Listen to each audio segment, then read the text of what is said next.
கரூர் தாவேகா கூட்ட நெரிசல் உயிரிழப்புகள் ஒரு பக்கம் சோகத்தை ஏற்படுத்தி இருந்தாலுமே மறுபக்கம் தமிழக அரசியல் கணக்குகளையும் முற்றிலுமாக மாற்றி அமைச்சிருக்கு. கரூர் சம்பவத்திற்கு செந்தில் பாலாஜியுடைய சதியும் காவல்துறையினருடைய அலட்சியமே காரணம் அப்படின்னு தாவேகாவும், விஜய் சார் தாமதமாக வந்ததே சம்பவத்திற்கு காரணம் காவல்துறையினருடைய சொல்ல தாவேகா நிர்வாகிகள் கேட்கவே இல்லை அப்படின்னு திமுக அரசுமே மாறி மாறி தொடர்ந்து குற்றம் சாட்டிட்டுமே இருக்காங்க. இந்த விவகாரத்துல நாம் தமிழர் மற்றும் திமுக கூட்டணி கட்சிகள் அனைத்துமே விஜய்க்கு எதிராக நிற்கிறாங்க. பாஜகவும் அதிமுக பாமக ஆகிய கட்சிகள் தளபதி விஜய் அவர்களுக்கு தொடர்ந்து ஆதரவுமே கொடுத்துட்டு இருக்காங்க. திமுக கூட்டணி கட்சியுடைய தலைவர்கள் விஜய் சார் மீது குற்றம் சொல்ல அதிமுக பொதுச் செயலாளர் எடப்பாடி பழனிசாமி இந்த விவகாரத்தை கையாண்ட விதம் தாவேகாவினரை ரொம்பவே கவர்ந்திருக்காங்க. கரூர் விவகாரத்துல விஜய் சார் மீது விமர்சனம் வைப்பதை முற்றிலுமாக தவிர்த்த EPS அவர்கள் திமுக அரசுடைய அலட்சியமே விபத்திற்கு காரணம் அப்படின்றத அழுத்தம் திருத்தமாக சொல்லியிருக்கார். கரூர் நிகழ்வுக்கு முன்பாக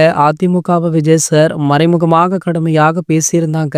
ஆனால் அதனை மனதில் வைக்காமல் விஜய் அவர்களுக்கு EPS அவர்கள் துணை நின்றார் அப்படின்னு தாவேகாவினருமே அவரை பாராட்டிட்டும் இருக்காங்க. மேலும் பாத்தீங்கன்னா நம்ம தளபதி விஜய் அவர்களுக்கு பாஜக தொடர்ந்து ஃபுல் ஆதரவுமே கொடுத்துட்டு இருந்தது. அண்ணாமலை அவர்களும் சரி பிரதமர் மோடி வரையுமே தளபதி விஜய் அவர்களுக்கு ஆதரவுகளை கொடுத்துட்டு இருக்காங்களா. ஆகையால பாத்தீங்கன்னா கூடிய விரைவிலேயே பிரதமர் மோடி அவர்களை தளபதி விஜய் அவர்கள் நேர்ல சந்திக்க இருக்கார். இது கட்சி கூட்டணிக்காகவா இல்ல வேற ஏதாவது பிரச்சனைக்காகவா அப்படின்றது இன்னும் தெரிய வரல. கூடிய விரைவிலேயே இது பற்றி தெளிவான விவரத்தை தாவேகா தரப்புல இருந்தே வெளியிடுவாங்க அப்படின்னு எதிர்பார்க்கலாம். தளபதி விஜய் அவர்கள் கரூர் மக்களை இன்னும் 2 நாட்கள்ல சந்திக்கவுமே இருக்காரா. அவர் அறிவித்த நிவாரண பணத்தை அவரே நேர்ல சென்று கரூர் மக்களை சந்தித்து நலம் விசாரித்து அவங்களுடைய கையில வழங்க உள்ளார் அப்படின்ற தகவல் தற்போது வெளியாகி வைரலுமே ஆகிட்டு இருக்கு. இது போன்ற செய்திகளை பற்றி நீங்க உடனே தெரிஞ்சுக்க நம்மளுடைய சேனலை மறக்காம சப்ஸ்கிரைப் பண்ணிக்கோங்க.